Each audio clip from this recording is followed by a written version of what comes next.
to take children and chopping off the heads. His head was chopped off. They're cutting babies' heads off.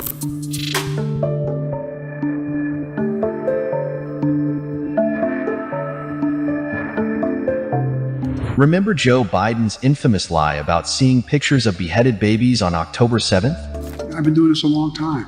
I never really thought that I would see and have confirmed pictures of terrorists beheading children. Mehdi, Hassan, and Bassem Youssef, on their latest show on zeteo, began brutally mocking the Zionist lies about baby killings on October 7th.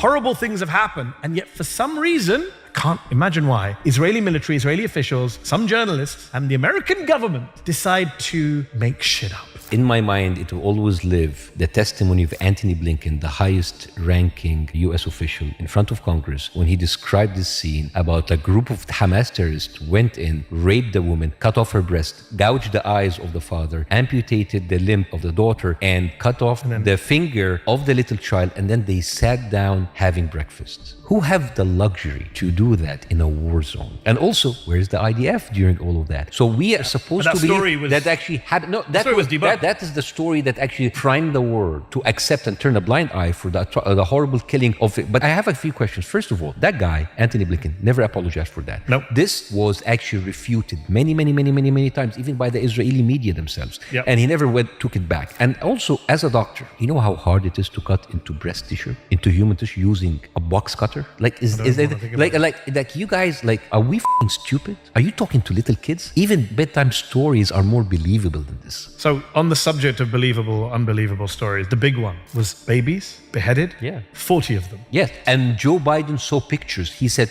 and when the White House was asked, what about the pictures? Yeah, they walked it back immediately. So it was this. So what I get is, and we're going to talk a little bit about Zaka. But Biden lies the whole time. By the way, time. let's talk about Zaka, by the way, in context. So there's a group called Zaka, for those of you who don't know, religious volunteers, ultra-Orthodox, who turn up at crime scenes, tragedies, natural disasters, collect bodies, try and get them ready for Jewish burials. But they end up wrecking crime scenes. They're not credible organizations when it comes to their testimonies. The founder of Zaka, ironically the group that has spread so many stories about dead babies and sexual violence, he committed suicide a few years ago when he was accused of mass child rape. They have a long history of being accused by Israeli media of trying to fundraise off of atrocities. And their volunteers came up with a lot of outlandish stories. A lot of stories, the ones you mentioned, etc., come from Zaka and another group called United Hatzalah. And Zaka is a group that has been caught again and again, their volunteers, again and again, lying about what happened on October 7th, claiming to have seen babies executed, beheaded, put in ovens, etc., which didn't happen. A lot of these stories come from Zaka and United Hatzalah. They've never apologized properly. They just say, oh, it was an emotional day. And yet the media keeps using them as a source, these groups that have absolutely no expertise in these fields. What's astonishing is I can believe that on a day of tragedy and chaos like that, where the military are absent and complete amateurs are at crime scenes, I can get the chaos. I can get people saw things, got things wrong. But the beheaded baby story comes days later, and it's perpetuated for days on end. An Israeli reporter for I-24 first says a commander told her this story. They throw in, people don't realize this, not just 40 beheaded babies, Bassem. Do you know that one colonel called Vash, Golan Vash, he said that he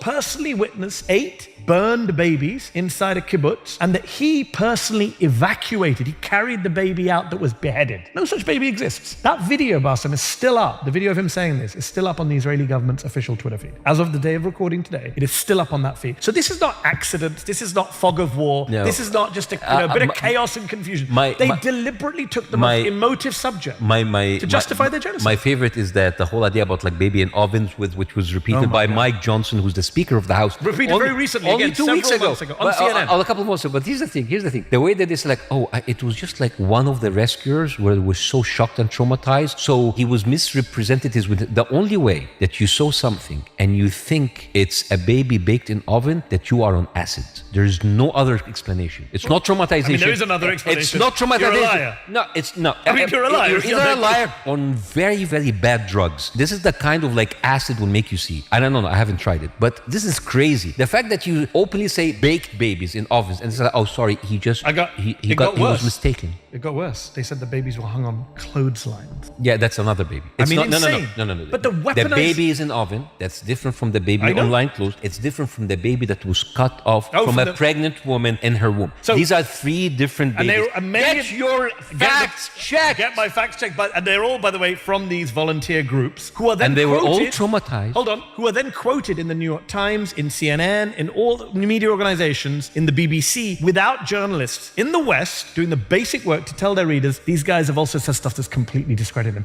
If you or I were eyewitnesses and made up stories like this, we would be laughed out of court, we would be laughed out of the media, we would be laughed out of our jobs. Yet these people are still spreading the And kind yet of crap. New York Times get the Pulitzer. I just want to ask a serious question. Funny, be serious. You are a father. Can you actually be serious in this? I have... Can you? I'm very serious. You I'm always can't. serious. Listen I up. have resting angry Listen up. Muslim There- face. there is I have no- RAMF, Bassem. I have resting angry Muslim face. Even when I'm happy, I look angry. I know, but the situations like this is where you really have to put logic behind you. But I'm There's no angry. logic. No, but I'm angry because I'm a father. You're a father. They knew what they were doing by using babies as the way to Decapitated. justify. By the way, I should point out, recently in Rafah, we actually saw with our own eyes a decapitated baby. But they don't care. From an Israeli bomb. But they're Palestinians. But they're That Palestinians. cancels out. They don't count. Cancel but out. the tragic irony of lying about something so horrific to then go do violence in Gaza, which actually caused real decapitated babies. But they knew what they were doing when they said babies. That emotion that went round the world. Because this is what happens. If you see a baby, what do you see? They can only do three things: smile, cry, and poop. That's it. There's no threat. But if you go in as a person seeing a baby and you take your knife, you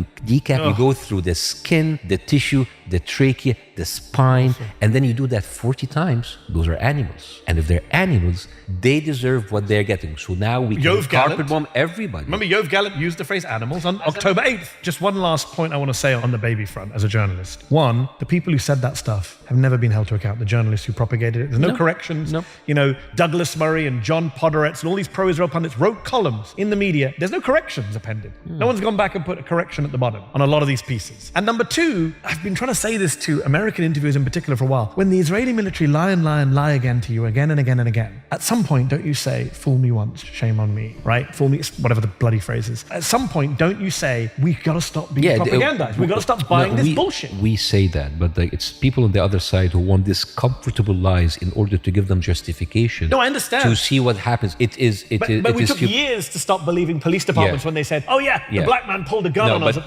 the traffic stop. Now we say, let's not believe the first police statement. But when Israeli generals are saying, or Israeli colonels are saying, I carried a beheaded baby in my arms, you should never trust that man again. He should be laughed out of all the court of public opinion and the media. Instead, we continue to platform them and give them weird respect and deference that we wouldn't give the North Korean military or the Russian military. Dude, you already know how these people think. You are in a debate and you were booed when you mentioned Oxfam. So this is like people... But that's what I'm saying. Those are the extremists. I'm talking about journalists who claim to be upholding democratic skepticism, journalistic fact checks. That doesn't work anymore. That doesn't work anymore. That doesn't work anymore. So let's talk about a subject. There are lies and So let's frauds. talk about a big journalistic failure. They're not even good comedians. Let's talk.